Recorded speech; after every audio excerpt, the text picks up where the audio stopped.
into a few hours earlier before your flight. Sometimes you have to because of security, but there's high-end shopping. All of the major European and American brands are in the airport, and I often say when I'm in that airport, it's like being in the bar from Star Wars. It's every shape and color and size of people in international dress that you've ever seen. So what Turkey is to Asia and Europe and the Middle East, this very mixed place, that airport is really an international hub. It's used by business people and diplomats from all over the world. As you know, Turkey has now, this is probably the third major, I may be getting it wrong, but about the third major attack in Istanbul this year. This was a place considered very safe and under the a good government control.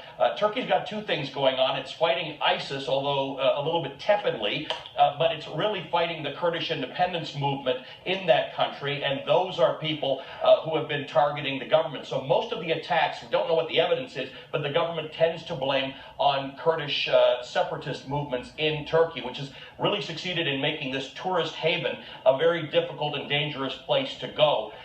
But to actually have attacked the airport, Istanbul Airport, Ataturk Airport, is a very, very secure environment. I've traveled there sometimes several times a year. It is very surprising to see that there would be something that involves multiple injuries at that airport. But it is, just to keep in mind, it is the third biggest airport in all of Europe. It's bigger than Frankfurt. That really puts it in perspective. And right now we're getting our first pictures and video in of the aftermath of these two explosions that caused multiple injuries. There you see ambulances, people sitting around, obviously looking distraught. Bob Baer, former CIA operative, joins us now. When you hear this, Bob, the third biggest airport in Europe, in Istanbul, we're hearing about two explosions, multiple injuries. What comes to mind for you?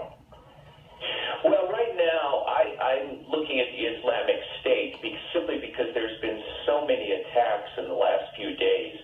There was one in Yemen, particularly devastating. There's been several in Lebanon, and then you have the Islamic State. There's also been, after Jordan, they attacked the border post. A total of 12 Jordanian intelligence officials have been killed. We're going to have to wait until see what the Turks say. I mean, it could be the Kurds. We just don't know at this point. But Turkey is really